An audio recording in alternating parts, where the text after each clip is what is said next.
Halloween of 1988, 6 teenage boys ventured into a tunnel on a local railroad.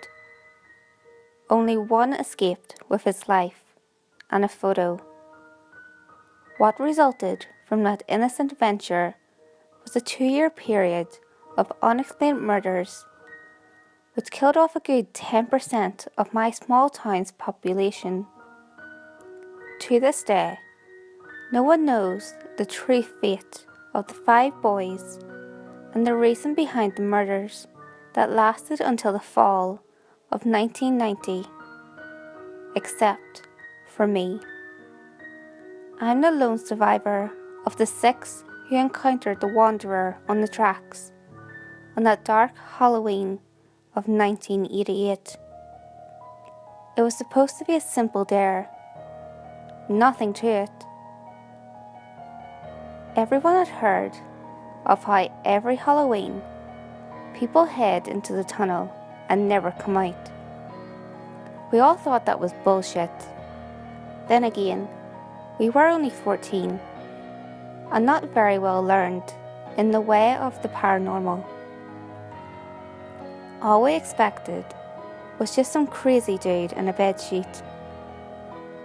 However, what we found was much worse. And what we did made the outcome 10 times worse than it could have been.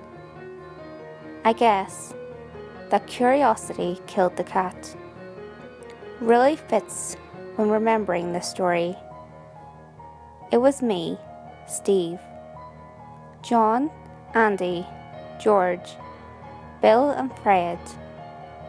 Explaining our choice of costume is irrelevant. However, let us note that all we brought flashlights, and Andy had brought a bucket to collect candy in. Foolish Andy. I remember your death so vividly, it haunts my dreams to this very day. And she does too. But not for long. We all had dinner at John's house, as it was the closest to the tunnel. After that, we played some Super Mario Brothers on his NES to pass time until it was dark. When it was, we all departed to complete the dare we so foolishly accepted. I carried a Polaroid to show everyone what was really in the tunnel. We left when it was considerably dark outside. Most of the dads were parading their 7-year-olds up and down the street, getting candy before it got really dark. There had recently been some kidnappings in the area, but we didn't expect to meet the suspect, so we thought we would be safe. With each step towards the tunnel, it seemed as if it got darker, and when we arrived, it was pitch black, and it was pretty much only us and the older trick-or-treaters outside. We all stopped at the entrance of the tunnel for a moment, realizing that we may not make it out alive. After waiting one more moment, we hesitantly stepped inside, turning on all our flashlights. No one really wanted to do this. We felt this more and more as we went deeper into the tunnel. It was weird though. Usually a tunnel ended around 500 feet, but it seemed like this one went on for miles. We went on for what I want to say was another 3,000 feet. That's when we saw it. At the time, we had no idea what it was. If I had a choice, I would wish that I never found out what it was and what it did. "The fuck is that?" Bill asked, half whispering to the rest of us. What we saw looked like a girl that had covered herself in dark paint or makeup and had on a plain old nightgown. She was holding what looked like a rod our staff. Her back was facing us. "Beats me," Andy shrugged. "Hey!" he yelled at the thing for throwing the bucket at it. It clanged off of the creature and rolled to the right of the track. Suddenly, it made the most gruesome noise in the world as its head rotated 180 degrees to stare back at us. I hastily took out my Polaroid and shot a picture of it. I put away the camera and shook the developing picture before putting it inside my pocket. Everyone was frozen in place looking at the creature, seemingly paralysed. Soon, the creature lifted the rod and threw it at Andy. It was horrifying and amazing, seeing it throw what we now knew was a spear with such dexterity, as well as doing it backwards. The spear struck Andy in the chest, dead centre in the sternum.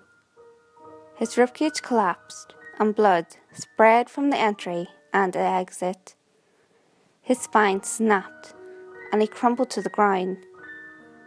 The blood-spattered spear was stuck in the ground a good 40 feet behind us. It was only a moment before we actually thought to run. We didn't even try to save Andy. I turned my head and saw the creature ripping open his chest, tearing muscle and organs apart as our dying counterpart screamed in his death throes.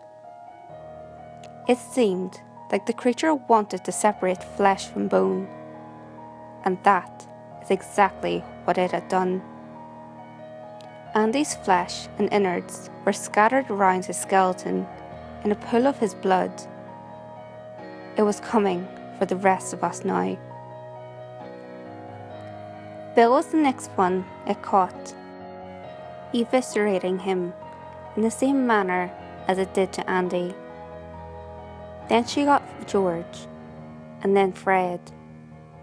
It was me and John left. The creature was so close we could feel its putrid breath on our necks. We both heard a demonic growl and screeches as we just barely escaped its furious grabs for our costumes.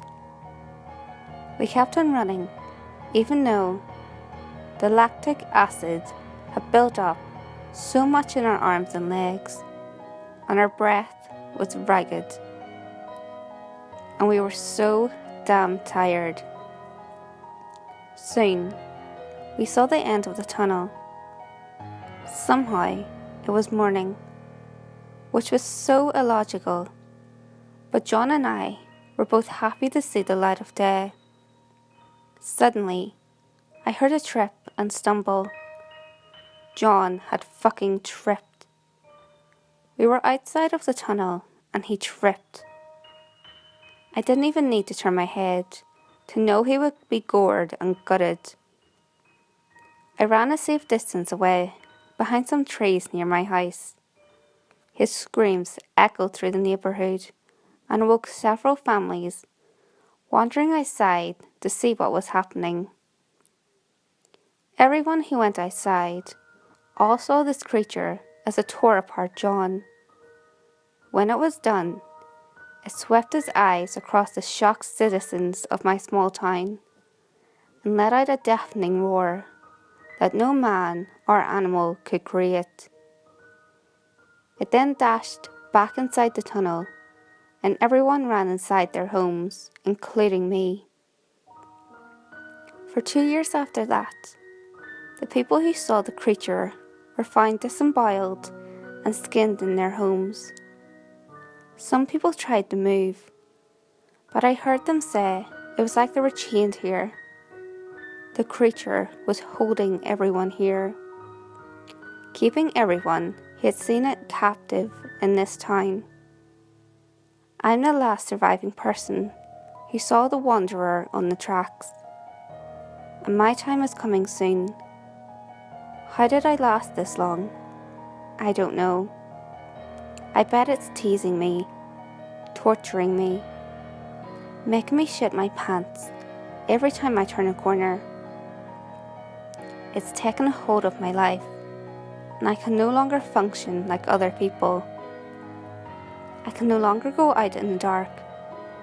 My windows are always closed, the blinds always down, the doors always locked. I've tried to kill myself multiple times, but I can't. It won't let me. Recently, I've been hearing the dying screams of my dying friends.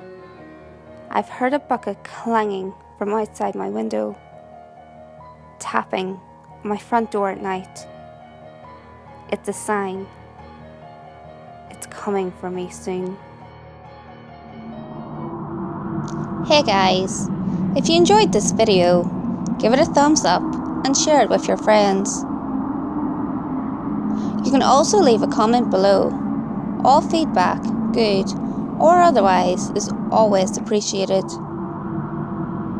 If you have any creepy stories of your own, or have any topics that you would like me to cover, feel free to send them in via any of my social media. You can find all links to my social media in the description below.